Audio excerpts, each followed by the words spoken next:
सख्या रे भाग 15। नमस्कार मित्र मैत्रिणींनो, सख्या रे या कथेला तुमचा भरभरून प्रतिसाद मिळत आहे, त्यासाठी सर्वांचे खूप खूप धन्यवाद। चॅनलवरती नवीन जॉईन झाले असाल आणि ज्यांनी आतापर्यंत सबस्क्राईब केले नाही त्यांनी कृपया चॅनलला न विसरता सबस्क्राईब करा ही विनंती।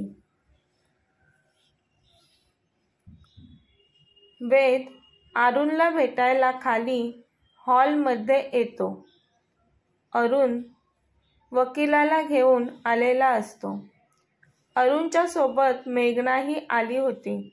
मेघनाला पाहून वेद बोलतो, मेघना, ती वरती बेडरूममध्ये आहे, तू जा आणि तिला लवकर तयार करून आण। मेघना तशीच पटकन जान्हवीच्या रूममध्ये बॅग घेऊन जाते। आज मेघना जान्हवीला पहिल्यांदाच पाहणार होती। मेघनाच्या हातात एवढी मोठी बॅग बघून आणि मेघनाला पाहून जान्हवीने विचारले, कोण तुम्ही? मेघनाने तिची ओळख पार्लरवाली अशी करून दिली जान्हवीला। जान्हवी खूप रागात होती, पण आपला राग पार्लरवालीवर नाही, उगाचच तिला काही बोलायला नको मी, म्हणून स्वतःला कसं तरी शांत करत होती ती। मेघना जान्हवीला पाहतच राहिली, तोंडातच पुटपुटली ती, वाव, हाऊ ब्युटिफुल, किती नाजूक, किती कोमल, किती रेखीव आहे ही, अप्रतिम सुंदर आहे ही। आतापर्यंत मी पार्लरमध्ये किती मुली पाहिल्या, पण हिच्या खालीच। मेघना काही न बोलता दरवाजात उभी राहून अवाक होत तिलाच पाहत होती। तिला तसे पाहून जान्हवी वैतागत बोलते, काय काम आहे तुमचे? मेघना बोलते, सरांनी तुम्हाला तयार करायला सांगितले आहे, म्हणून आली आहे मी। जान्हवीला तर वेदचा खूपच राग आला होता। ही काय जबरदस्ती आहे ह्या राक्षसाची? पण वेदने जान्हवीला असं कोंडीत पकडलं होतं की तिला वेदसोबत लग्न करावेच लागणार होते। शेवटी तिच्या भावाच्या जीवाचा प्रश्न होता। जान्हवीचा छोटा भाऊ वरुण, त्याचा व्हिडिओ वेदने जान्हवीला दाखवला होता। जान्हवी इतकी शांत आहे ती त्यामुळेच। ती घाबरून लग्नाला तयार झाली। असे काय होते त्या व्हिडिओमध्ये? तर वेदने 2 माणसांना त्याच्या मागे पाठवलं होतं। जान्हवी इकडे लग्नाला नाही म्हटली की तिकडे वरुणचं काहीतरी बरं वाईट करायचं अशी धमकी होती त्या व्हिडिओमध्ये। पण वेद हे फक्त जान्हवी लग्नाला तयार व्हावी म्हणून करत होता। फक्त पोकळ धमकी होती ती। वेद खरोखरच कोणाचा जीव घेणार नव्हता आणि झालेही तसेच। वेदचा प्लॅन परफेक्ट कामाला आला। जान्हवी घाबरली आणि ती लग्नाला तयार झाली। जान्हवीला वेदचं ऐकण्याशिवाय पर्यायच नव्हता। तिचे हात दगडाखाली होते। इकडे आड तिकडे वीर अशी अवस्था सध्या झाली होती तिची। तिला भीती वाटत होती, लग्नाला नाही म्हटले तर वेद तिच्या छोटा भाव वरुणला काही करेल या विचारानेच ती हडबडली। कारण वरुणवर तिचा खूप जीव होता आणि आहे। तिच्यामुळे त्याला काही झाले तर ती स्वतःला कधीच माफ करू शकणार नाही, म्हणून ती दरवाजात इतका वेळ उभ्या असलेल्या मेघनाला आत या बोलते। मेघना आत आल्यावर जान्हवीला विचारते, मॅडम, कसा हवा आहे तुम्हाला मेकअप? जान्हवीचं चित्त थाऱ्यावर नसतं, त्यामुळे मेघना काय बोलते ते तिने ऐकलंच नसतं। मेघना पुन्हा तिला विचारते, मॅडम, कसं तयार करू तुम्हाला? मला सांगा तुम्हाला कसा मेकअप करायला आवडेल? तुमचं लग्न आहे ना आज? तशी जान्हवी भानावर येत, मला काही कळत नाही मेकअपमधलं, करा तुम्हाला काय करायचं ते। मला सिंपल राहायला आवडतं, मेकअप आवडत नाही मला, जान्हवी बोलते. तसंही मला तयार होण्यात काहीही इंटरेस्ट नाही. अरुणकडून मेघना थोडं जाणून होती वेदविषयी, त्यामुळे तिने परिस्थितीचा थोडाफार अंदाज मनातच बांधला होता.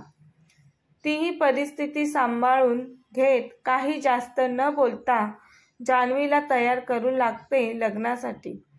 खाली हॉलमध्ये वेद वकिलाला आणि अरुणला हाय हॅलो ग्रीट करतो. झाली सर्व तयारी, वेद बोलतो. त्यावर अरुण बोलतो, हो झाली, सर्व काही रेडी आहे. तो वेदच्या हातात पेपर्स देत बोलतो, हे मॅरेज सर्टिफिकेटचे पेपर्स बघून घे. वेद ते वाचतो. ओके, ठीक आहे. पुढे वेद वकिलाकडे पाहून बोलतो, मॅरेज सर्टिफिकेट लगेच कोर्टात सबमिट करून घ्या. वकिलाला वेद सरदेशमुखचा दरारा माहिती असतो.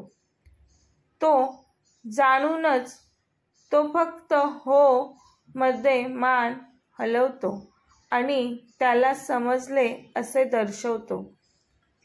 ओके बोलत वेद, तुम्हाला अरुणने जे काही सांगितले आहे ते सर्व व्यवस्थित डोक्यात ठेवायचे. इथून गेल्यावर इथे आलेलात आणि इथे जे काही झाले ते विसरायचं. तुम्हाला पाहिजे तेवढे पैसे मिळालेत ना? कोर्टातही पेपर सबमिट करताना काही गडबड करू नका. जेवढे जास्त पैसे तेवढे कामही परफेक्ट हवे आहे मला. वेद वकिलावर नजर रोखून बोलतो. त्यावर वकील बोलतो, हो sir, I can handle everything.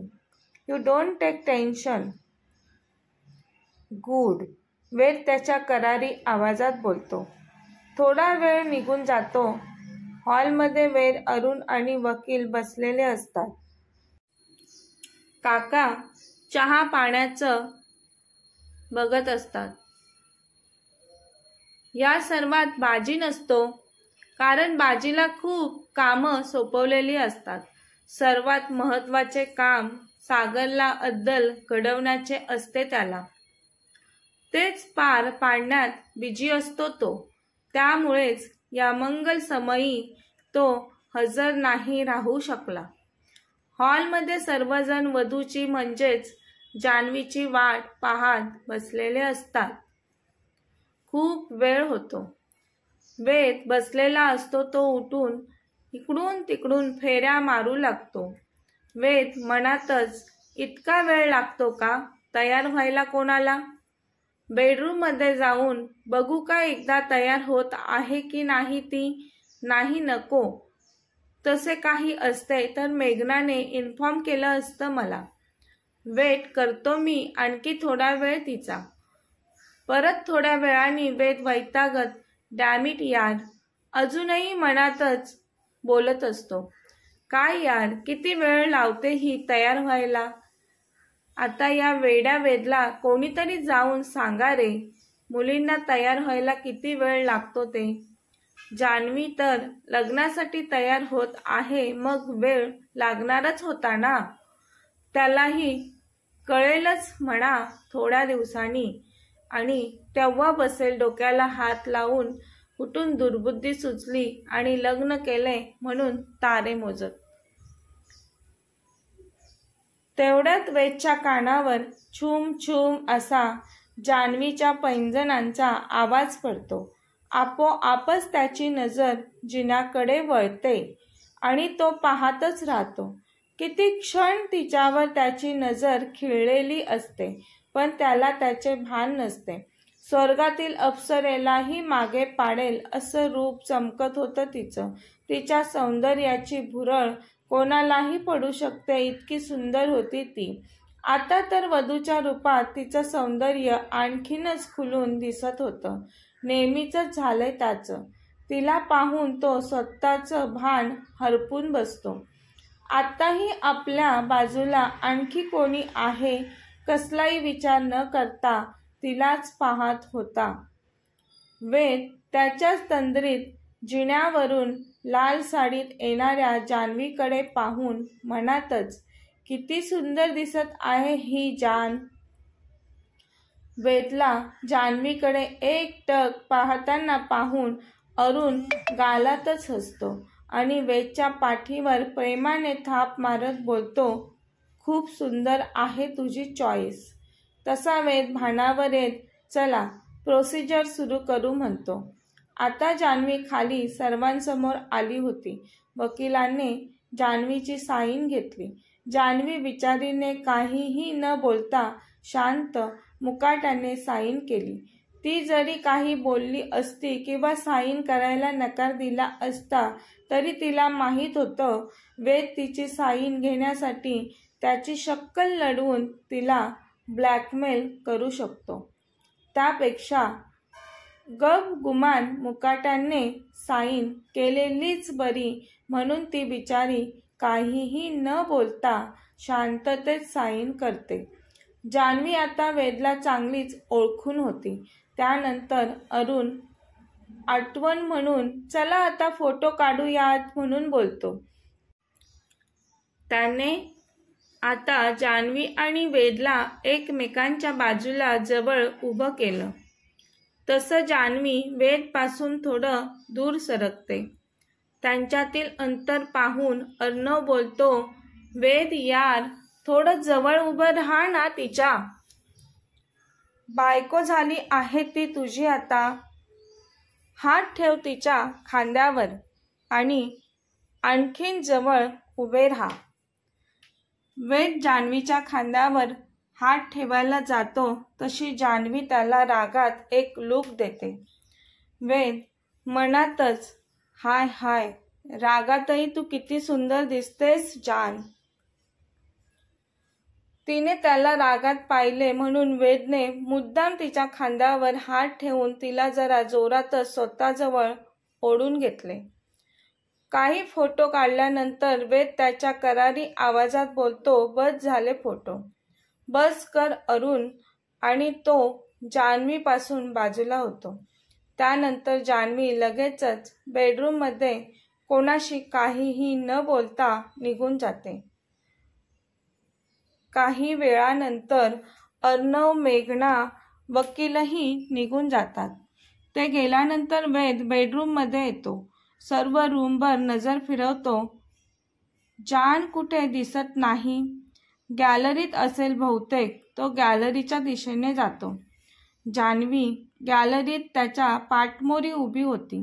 तो आता तिला पाठीमागून न्याहाळत होता. लाल साडी तिच्या गोऱ्या दुधाळ अंगावर शोभून दिसत होती. तिची ती नाजूक कंबर, पाठीवर लांब जाडसर वेणी, त्यात मोगऱ्याचे गजरे माळलेले, काय भारी दिसत होती तिची ती पाठमोरी आकृती. तिचे ते रूप पाहून तो स्वतःला रोखू शकला नाही. त्याची पावले आपोआपच तिच्याकडे जाऊ लागली. आता वेद एक पाऊल हळूवार टाकत तिच्याकडे जात होता. तिचं ते सुंदर रूप त्याला आकर्षित करत होतं. त्यामुळे तो तिच्याकडे त्याच्याही न कळत ओढला जात होता. तो तसाच मागूनच तिच्या पोटावर त्याचे दोन्ही हात गुंफतो आणि तिच्या खांद्यावर त्याचा चेहऱ्याने ताडी टेकवत असतो. पहिलीच जान्हवी अस्वस्थ होती. तिला भयंकर राग आला होता वेदचा आणि त्यात वेदने तिला पाठीमागून मिठी मारली होती. त्याच्या अशा अचानक मिठी मारण्याने जान्हवीच्या रागाचे स्फोटातच रूपांतर झाले म्हणावे लागेल.